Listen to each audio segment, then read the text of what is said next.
I'm excited to have Dr. Virgil Fry with us today. I guess I put quite a bit of information about Virgil in the bulletin, and he's one of those people. It's kind of like no matter how you want to try and give him an introduction, he's well qualified in all areas. He's got a good education. He has an enormous amount of good work experience through the things he's done through Lifeline Chaplaincy, which I'm sure has affected many of you if you've had any connections to MD Anderson, but they've also got a presence in several other locations in Texas, doing a lot of good for those who are going through illnesses and hospital stays. And in addition to that, he's had some various personal tragedies in his life, has gone through some difficult losses, and so for many reasons he's eminently qualified to talk about some of the things he's here to speak to us about this weekend. But I'm just so happy to have him with us today. So, Virgil, I want to invite you to stand here with me. I'd like to say a prayer over you as we get started, and then we'll turn it over to you. So, if y'all would bow with me. God, we are so grateful for the many ways that you care for us and all the ways that you continue to give us life and sustain us.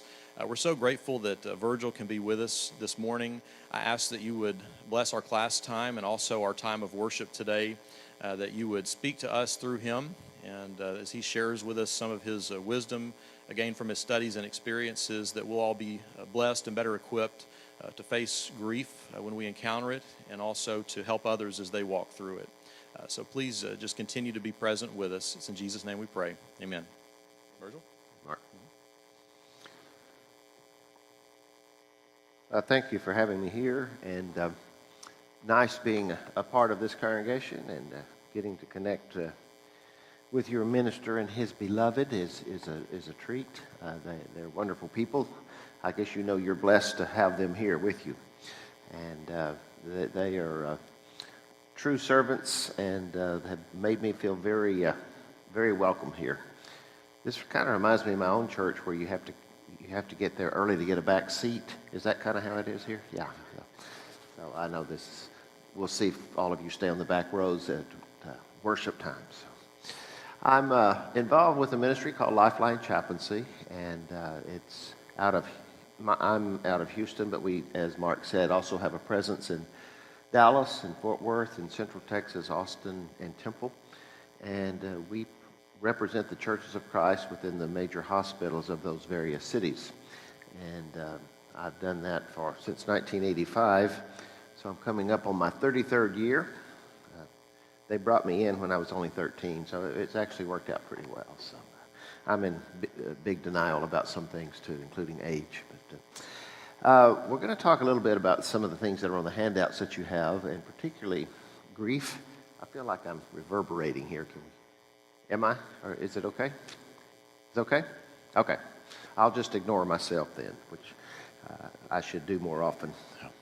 I have walked many paths with lots of hospital patients and families, and been down the road of grief with them. Serious illness in itself is a grieving process. When your health is threatened, that's one of the things that really strikes fear in us in many ways.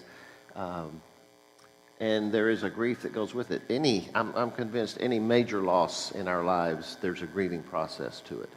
Any major transition, sometimes we don't recognize grief in that, but it is. A job loss, a move, a family moving away, a child graduating and moving to another place.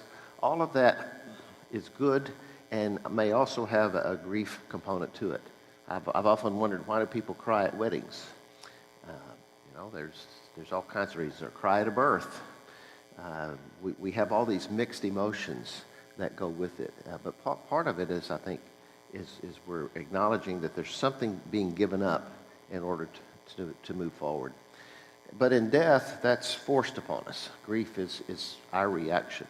And the level of commitment, or the level of trust and the level of relationship that we have with that person, whether it's a best friend, a co-worker, a fellow church member, neighbor, or a family member, particularly if it's a spouse, parent, or child, there are levels of grief that really get to us.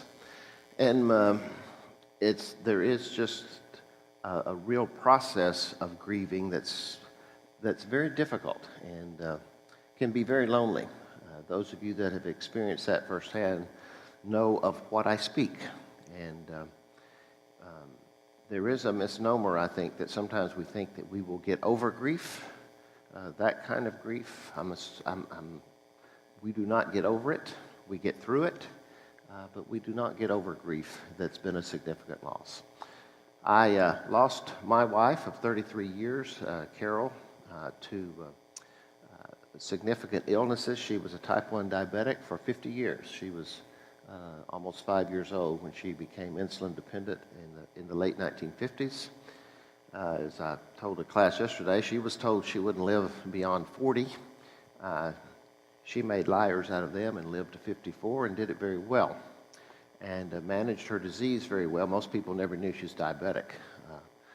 She just kept going and was a school teacher, a mom to our kids, a wonderful wife, very involved with our church body life. But the last 2 years of her life, she really had some very significant health issues and passed away. It was 10 years ago, last September. And as you can imagine, that continues to identify me and impact me. I am a different person than I was 10 years ago, and I'm still in the process of being re-identified in many ways. So I come with that. In addition, my whole family has experienced a great deal of loss after Carol's death. Well, let me back up with a story. The first Christmas after Carol's death, my family had a farm that I grew up on in West Texas, and we all got together for Christmas at the time. My parents were alive. My siblings were there and all the grandchildren. And I drove up from Houston with my kids and grandkids at the time, and I was the only one there that had lost a spouse of all my family at that time. And I thought, I want to be here and I don't want to be here. I had both of those things going on at once, and I didn't know how to deal with that, and people didn't know what to do with me.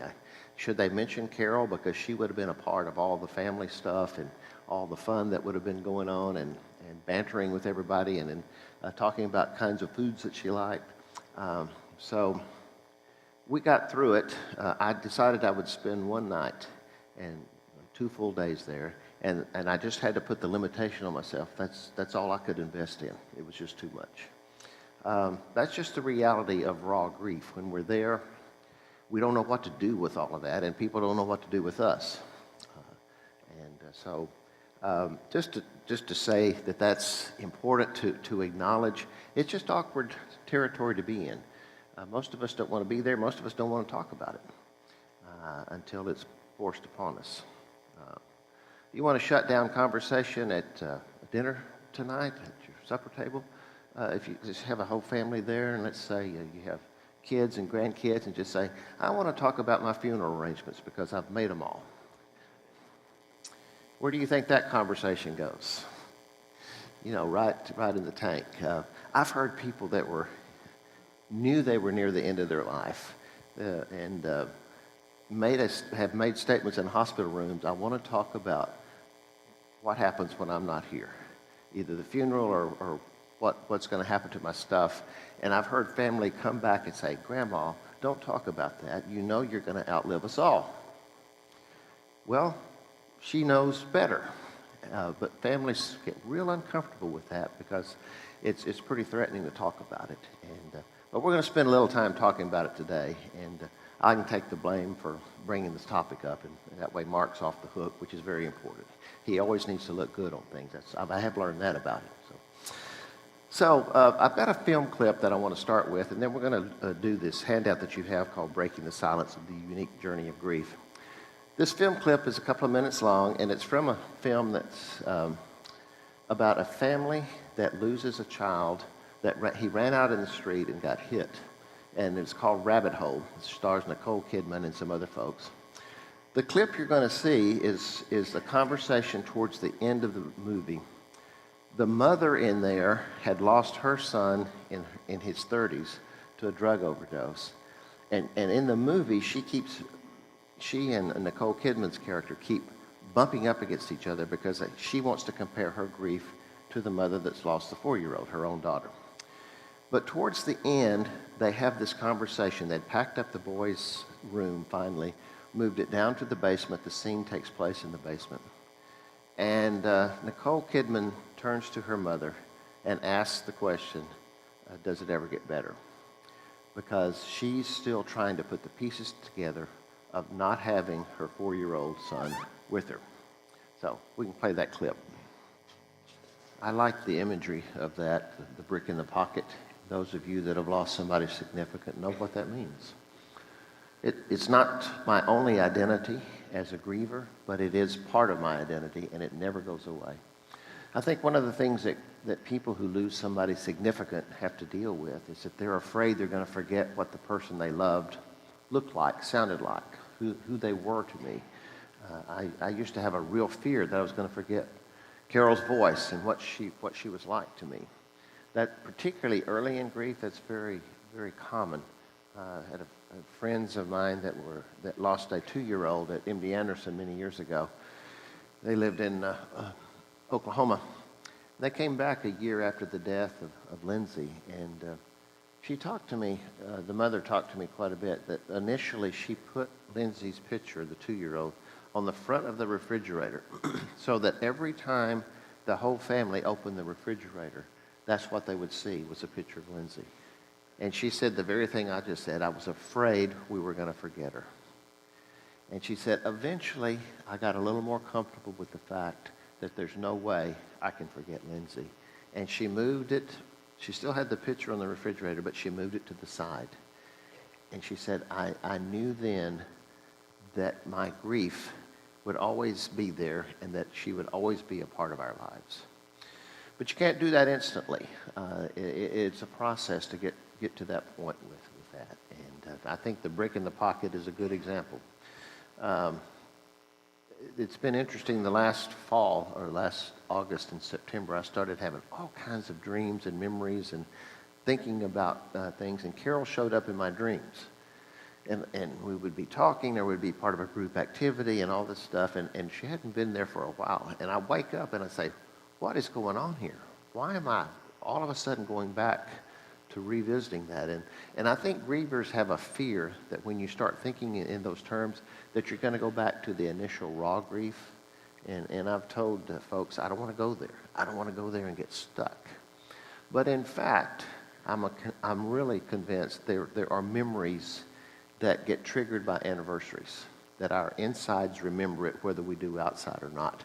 And I think that's where it was. I knew that it was coming up 10 years, which is a marker in many ways, 10-year marker. And so it made sense to me once I put that into place. And that's just who I am. I'm a different person now, but she is still and will always be a part of my life. And I'm grateful for that in many ways. I talked to a woman, a friend of mine at my congregation in Houston, and she told me, she said, I was in the grocery store the other day, and I had this cloud over me, this blue cloud over me, and she kept saying, why am I so down today? And she just felt it strongly. And then she remembered, oh, this was Bob's birthday. Bob had died 14 years earlier. And once she named it, she said, it made perfect sense. So I think it's a good example. Her psyche remembered, whether she consciously remembered it or not. And when it did, it gave her a reason to think that way. So let's talk through real quickly this breaking the silence. This is from my book, Rekindled. Just kind of talking through some of the things that go along with the unique journey of grief. No one likes to talk about death. Everyone needs to. I think sometimes we think if we don't talk about it, it won't happen. It's just never going to happen to me. Anybody ever think that they're invincible and immortal? We are accused of being a death-denying culture in the Western world, and particularly in the U.S. We think in terms of always moving forward and things always get better. And there's a real emphasis upon youth in our culture. Many things that are marketed towards youth. Movies and products and all kinds of stuff. And so we don't want to think about the end-of-life stuff. However, I don't know of anybody that's an exception. If you came here thinking you're going to live forever on this earth, you're in the wrong class. You better go down the hall to something else, because nobody gets out of this life on this earth.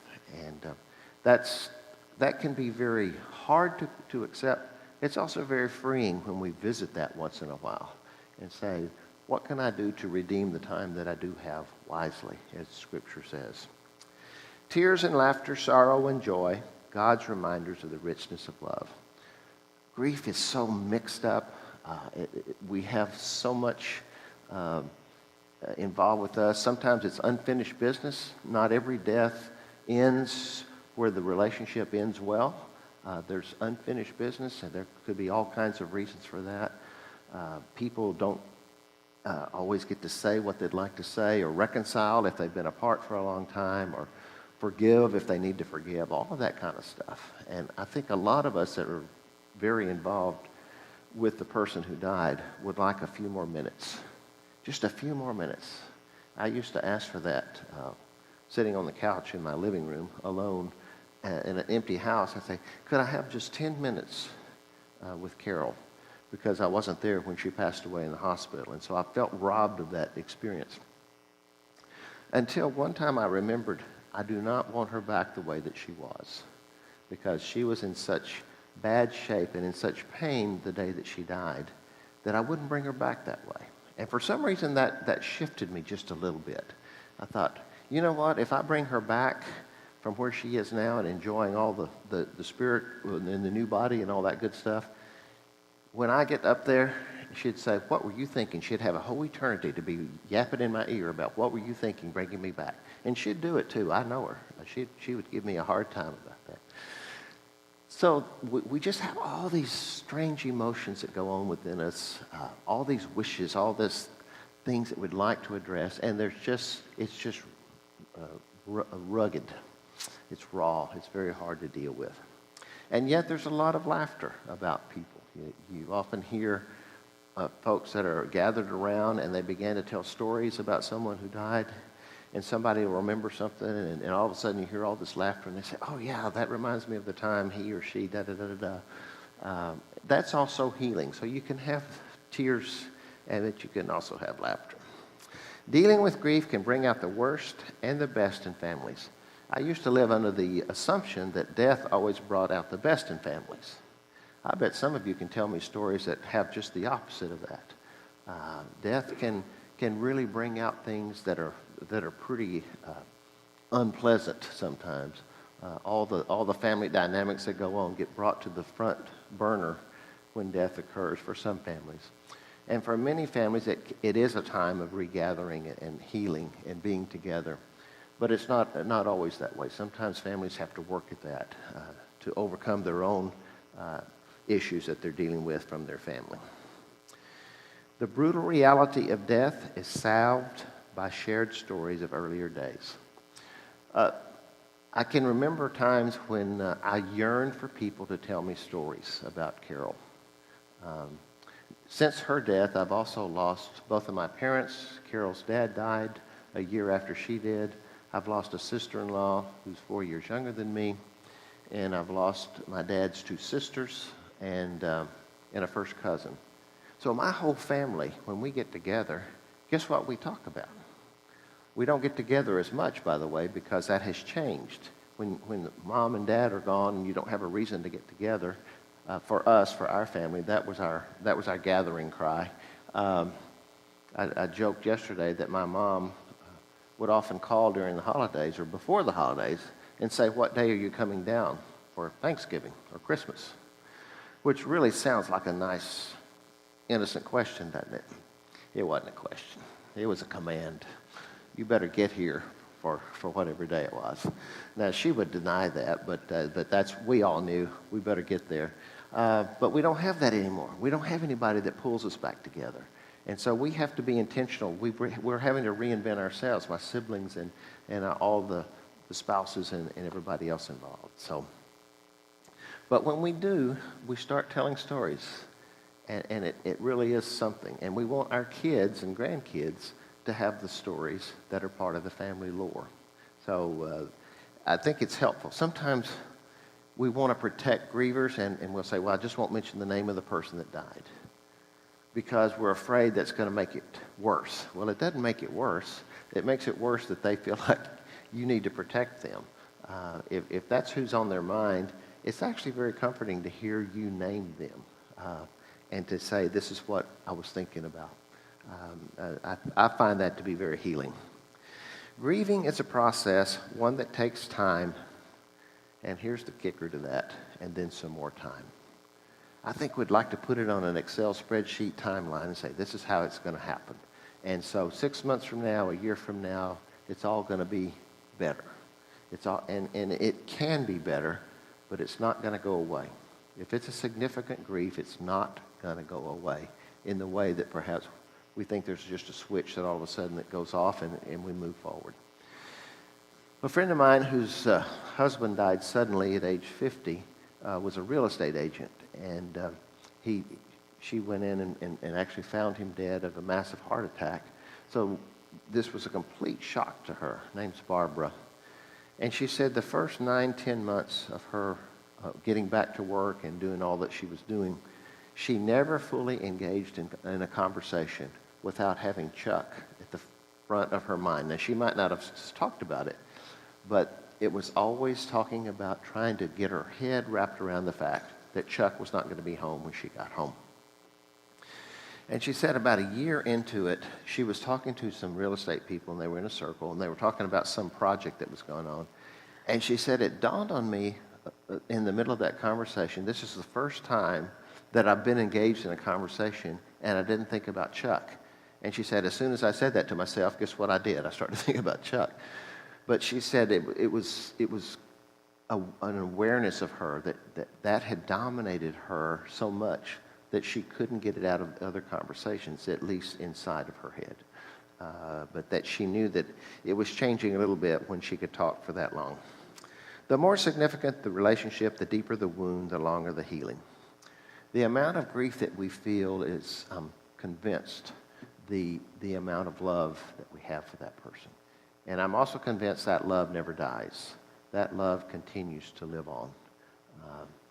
I think that's one of our fears, that we think the love will die. It's the person that dies, but not the love that exists between you, if that's there. Grief is common to all, but unique to you. There is no right way to grieve, only your way. That's kind of hard for some folks to deal with. But we all grieve in our own way. We're all unique in how we're put together, our personalities and our life experiences. And what you were taught about grieving as a child also comes up, and what's appropriate and what should I keep to myself. Sometimes people will make the statement, well, shouldn't you get out a little more? Shouldn't you start dating again? A woman that works in my office, when her mother died, the year after her mother died, was said on Mother's Day, she was telling a group of friends, I'm really having a hard day today. And they said, it's been a year. You're not over your mother's death yet. And that was 20 years ago that statement was made, and that person still hadn't forgotten the person that made that statement. It was like, how dare you to continue grieving for your mom a year later? Well, she happened to love her mom and actually missed her, and that's actually normal. It's okay. It's part of it. So, death of a loved one offers an opportunity to consider one's own mortality. One of the reasons we don't want to go to funerals, one of the reasons we don't want to deal with grievers, is that it's holding up a mirror to us. It can and will be us. And I think it's sometimes easier just to put that off as long as we can. Eventually, faithfulness to the deceased demands re-engagement with life. I think we are afraid that if we move on with life, this is kind of a hidden fear of many grievers, that I'm going to be betraying the relationship I had with the person who died. And that's very normal too, but there comes a point at which you have to say, I have to re-engage life on some level if I want to be true and faithful to them. If it's a truly loving relationship, they don't want you to stay stuck in grief for the rest of your life. But it gets back to the fear I talked about earlier. You're not going to necessarily give up who they are. Somebody who's significant to you, their story is woven into you, and nothing can take that away. And to get the fear of that in a little more controlled way is actually very helpful. Getting over grief is impossible. Getting through grief isn't. I think getting over is a very difficult phrase, as I mentioned. We just think, well, I'll just get through this step and this step and this step, and then it's all over. And it never is for most of us.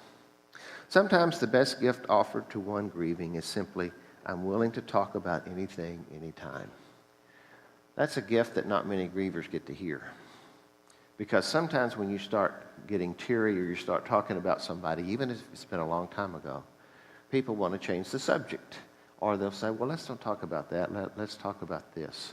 And they want to talk about the Astros in the World Series, which is a good topic. But when you need to talk about what's going on with you, sometimes you do.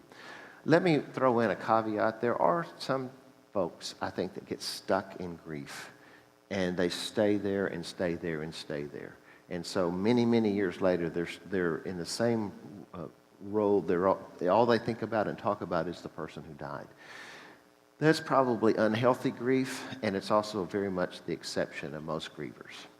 If you know somebody that's that way, well, this wouldn't apply. But there are a few people that really do get stuck in that sense, but that's not most of us. Most of us find ways to begin to re-engage life in some way and just need to talk about it. Rituals create communities and offer comfort. Avoiding rituals robs us of needed companionship. I hear quite often people say, I don't want a funeral when I die. I don't want any big deal made about me. Just send me to the crematorium or to the grave and no big deal. And now that I'm a little older and bolder, when somebody says, I don't want a funeral for me, I'll say, well, it's not about you. And is it? Are funerals for the dead person? It's for the people left behind.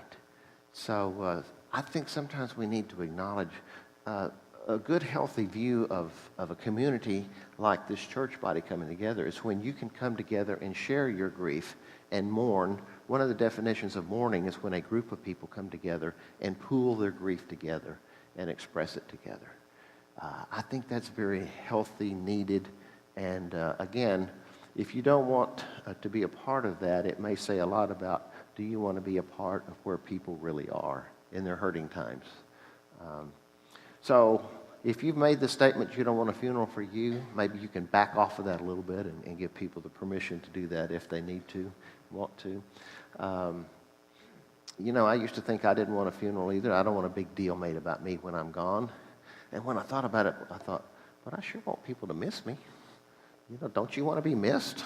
I want to be significant. So, I think sometimes we try to overthink things that maybe we ought to just let happen. I'm a big believer in funerals or memorial services and things that acknowledge not just at the time of death, but sometimes on the anniversary times, a year later, or the first birthday. The first birthday I had after my mom's death was very difficult for me. I was surprised at that. But it dawned on me, she's not going to call. I won't see her. I won't hear from her. It was a very different birthday for me when that happened. And I needed to acknowledge that. Sometimes the best gift offered to one grieving, I just read that, never mind. Rituals, we read that one. Faith in God doesn't lessen the pain of loss. It does, however, provide direction, meaning, and hope. I think we as Christians hope and believe that we'll be exempt from the painful stuff of life because we have faith in God. And actually, that's never promised in Scripture. We are promised days of suffering and hard times and dealing with our own mortality. We're not exempt from that. We're actually a part of humanity. It does mean, though, it's not the end of the story. I said yesterday in the class, grief freezes you in the present and in the past. You don't think future tense. That's all you can think about is right now, what do I have to do right now, and I wish they were back here so that we could do this together. You don't think about a week from now or 6 months from now or a year from now when you're in initial grief. Faith in God is one way, though, that helps us to think beyond just here and now, and it's one of those gifts. Yes?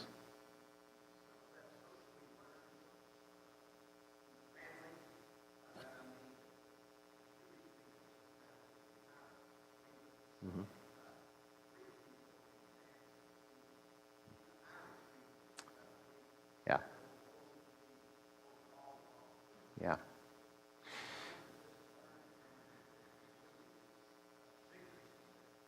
Well, it's a good question. He's asking how much of this is culturally learned by the culture that you grew up in. Some cultures, like the Jewish culture, will have 7 days of mourning, and they will hire mourners. Other groups, like the Greek, he was saying, sometimes they will dance and since we're Church of Christ, we don't know how to dance anyway. So we can't do that one. So. Well, that's the old Church of Christ. I don't know where you guys are. But, and the Irish will have a wake. They're just all kinds of things. And yes, I think we do learn it from our culture. Americans are in a very unique position. We're all kind of uprooted. Most of us are not living where we were born.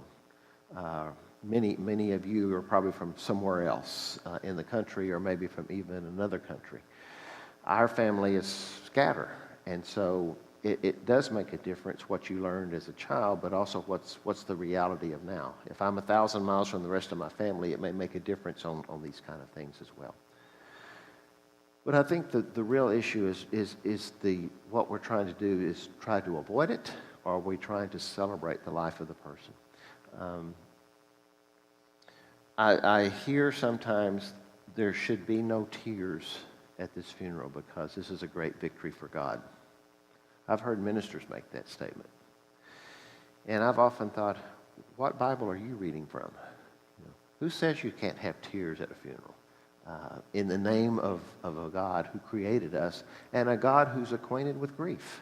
That's no small statement when we have that kind of God. But I'm getting into my sermon, and I better stop right there. We won't need to be here for worship. Fellow grievers share a language which outsiders cannot understand. I think one of the most mutually affirming things that you can have sometimes if you're a griever is another griever that understands a little bit of what you're going through. Nobody understands all that you're going through, but they just let you be in grief without trying to talk you out of it. That can be really helpful sometimes. Now, if one griever says, well, I understand exactly how you feel to another one, that's not a true statement. Nobody knows exactly how you feel. Nobody knows exactly how I feel. We are unique. But we do have some commonness in what it's like to lose somebody precious and just to let people be. I had a friend of mine at church who's the same age as me. We had actually gone to college together. He lost his wife in her 40s to a chronic illness. And after Carol died, which was several years later, he came up to me. It was the first Sunday I had come back to church. His name is Dana. And he looked at me and he said, cleaning your toaster oven at 2 in the morning. And I said, what? I thought maybe I didn't hear him right. He said, that's all I knew to do. When his wife died, he found himself, he couldn't sleep, so he was awake at 2 in the morning, so he went in the kitchen and started cleaning a toaster oven. He said, if you're awake at 2 o'clock in the morning cleaning your toaster oven, I'm the guy you need to call. I never forgot that. I never called him at 2 in the morning, but I knew I could. And I reminded him of that recently. He said, the offer still stands. I can still do that. Because he had lived it, he knew that sleep gets very interrupted when it's a significant loss. And so he offered something that was very specific to me, that he based it on his own experience. It was a great gift to me. Just the fact that he offered it, he understood, and he named it for me was really something. Those who try to talk you out of your grief are not evil, just insecure. When somebody says, shouldn't you, shouldn't you get out more, shouldn't you date, I don't know what you do about shouldn't you get another mother. That doesn't happen. That's kind of hard to do, I guess. But I do know parents who have said, well, shouldn't you try to have other children? Or don't you know you can always adopt if you lost a child? You know, parents that have lost a child aren't looking to replace the one that they lost. They're looking to grieve over the one they lost. Yes, they might have other children or they might have more children, but that's future thinking, and that doesn't work in grief. You want to signify the person's worth to you that died. But that comes out of our own anxiety. Being around grievers creates our own anxiety, and sometimes we don't know what to say, and things come out of our mouth that we just, well, we wish we could take it back.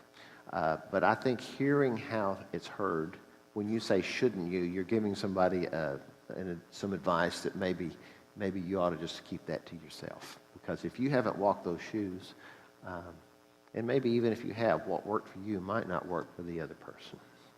Significant dates will always remain significant and deserve to be honored in some way. I don't think we do real well with that for the most part as a group. But it is kind of nice when somebody says, I remember. I had somebody give me a potted plant in September on Carol's date of death with a note in it saying, she still lives on in my heart. That's all it said. Well, that's a treasure to me. Significant dates need to be acknowledged in ourselves and by others. Those who do not or cannot fully grieve are vulnerable to unexpected bouts of anger, depression, and sadness farther down the road. All of us have a little bit of that in us, but I think if we're in full denial of the significance of the death and we just want to move on, that we do pay a price for that later. And then there is no fast-forward button for getting through grief. If I could invent a fast-forward button for getting through grief, I would be a very wealthy man, wouldn't I? That's kind of what we think we want, but apparently we're not wired that way. God has not made us with a fast-forward button through grief. And so we have to learn to pull back, to rest in the pain of it, and just to be in it in order for it to become a part of our story. Keeping it together emotionally for the sake of others exacts an exorbitant price on a griever's emotional well-being. I know sometimes as grievers we feel the need to take care of everybody else around us, and we can't just grieve. And it gets very complicated when we do that, and it focuses on other people's needs instead of our own. And sometimes we just need to let go and let people be with us. And my last one, being in grief is not being crazy, it just feels like it. There are times that I, in my early grief, felt like I was just losing it. And I talk about grief, I've learned a lot about grief, I study about it, and there was times, well, I'm going, what is wrong with you? How many times I've said that to myself, what is wrong with you? I've lost 5 checks. I had them all together, put them in an envelope, and somewhere along the line, I either mailed an envelope that had nothing on it that wasn't supposed to be mailed, or I threw it away when I was throwing away trash. I lose a lot of things in my life, but I don't lose money. I usually try to keep an account of that. To this day, I don't know what I did with those checks. There's times I would be going to a familiar place, and I'd wind up on the wrong street. Thinking, well, how did you wind up here? You were going there. And, it was just one of those where you're just kind of startled. Or I'd go through a light, and I'd think, what if that light was red or green I just went through? That's not a very smart thing to do, by the way. But your mind is just not fully functional, and it can't be. And to give yourself permission to do what you can, the best that you can at the moment, and then let it go. I had to learn to hard things. Going home to an empty house for me was the hardest adjustment. I'm in a position at my work, I can stay as long as I want, and I would. I didn't want to go home to an empty house. I lived in 20 miles from my office, and I would make sure it was 8 or 9 or 10 o'clock at night before I got home the first couple of weeks, because I didn't want to open that door and nobody be there.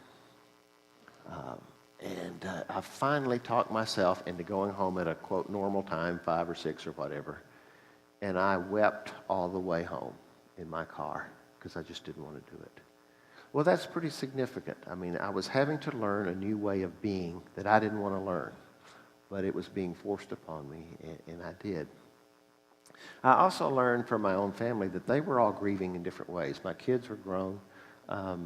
My son came to see me. This was right before Christmas. I guess it was after Thanksgiving, like the first week of December. My daughter had come over, and Carol always loved to decorate the house for Christmas. That was her big deal. So I didn't want to do it, but Casey, my daughter, came over, and she took everything down and put the tree up and did it just like Carol would. And of course, every ornament had her memory on it. But set it up, and it was really nice. And then Kyle came over that same evening, and I was keeping my 1.5-year-old granddaughter at the time. And so he came over, and I said, do you want something to eat? So I fixed something to eat, and my granddaughter was there, and Kyle and me. It was the three of us sitting at the table, kitchen table. And he just went silent, totally silent. And I thought, well, it's because of the Christmas decorations. It's all his mom's stuff, and I get it. And, I mean, his mood changed, and he never really came out of the somberness of that evening. The next day, he called me after he left, and he said, Dad, do you know why I was so upset last night? I said, sure, I know everything. I figured it out. It's because of the Christmas decorations. He said, well, I did notice that, but he said, see if I can get through this. It's when I was sitting at the kitchen table, and it was you and Michaela, and I realized this is what you do every day. I finally saw what it was like to be you in this situation. I mean, I just assumed he knew that. Well, how could he? He had never experienced it. At the same time, he was missing his mother in a way that I don't quite understand, because that relationship is very special too. Those two, they could talk for hours on the phone about solving all the world's problems, and they just did. They just loved doing it. And he was losing that, and I hadn't considered that. He said the other day he wishes she were around. He didn't have children at the time, but now that he's got 2 kids, he wants her to be a part of their lives, and that's missing. Well, I guess I'm aware of that, but not in the same way that he is. So I think it's important to remember everyone has their own role and their own memories that go along with that. And we think we may know it, but we may not fully experience it. I'm going to stop at this point and see if there's any comments or questions.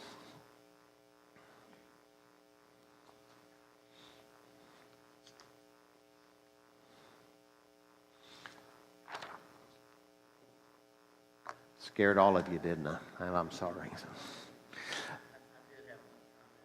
My brother died in 2002, and the period when he had liver cancer, Okay. you know, we're not close. And that's the period when he was dying. I may have been being there part of the time. And it was the first time we came close while he was dying. Wow. And I prayed for that. And every so often, and I Facebook to see his kids. Yeah. And his daughter was especially close. He died, she was 28 when he died. My mother died when I was 20. Wow. Interesting. That is. But every so often she'll, on his birthday, I miss my dad. And, you know, they were very close. Interesting, the outpouring of encouragement. And he was important in his community, and people liked him and cared about him. Yeah. She's gotten past it, in a sense, and he's still part of Yeah. that thing. I think that's what you're saying. Yeah, it's a very good way to say it. She's still, or she or whoever is still involved, still acknowledges that he's still a part of their lives in some way. It's not that they're stuck there, but they have moved on. But on the anniversary date, the date of death or birthday or whatever, they can remember. Yeah, I see that too. It's a very good example, and also the fact that you were able to connect with him in ways that apparently you had not done earlier, and that's become a treasured memory for you too. So that's very good. Yeah. Yes.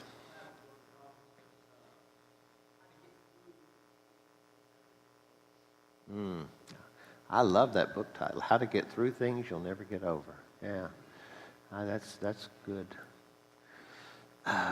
You know, we are such task-oriented people sometimes. We just think, well, if I do this, then I'll get over it. I'll move on, you know. And it's like that's not how life is put together for us.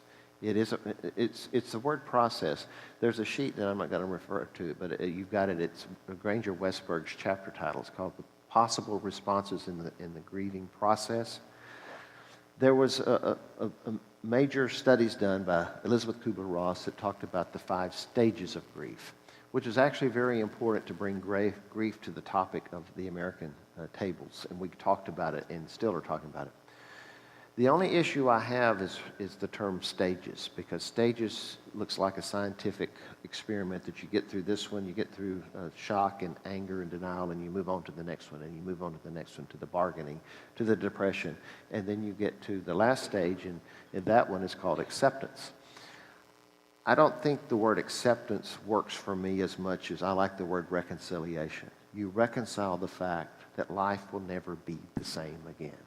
And it's okay to move beyond that, but acceptance seems passive. Westberg's thing is it talks about the process, and you've got them on a sheet of paper, and any of those you can be in at any time, and it kind of weaves in and out like waves.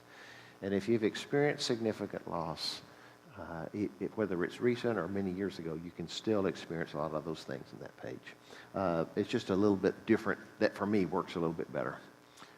But I'm cantankerous. I'm just hard to get along with, so I don't like things. Yes, right here.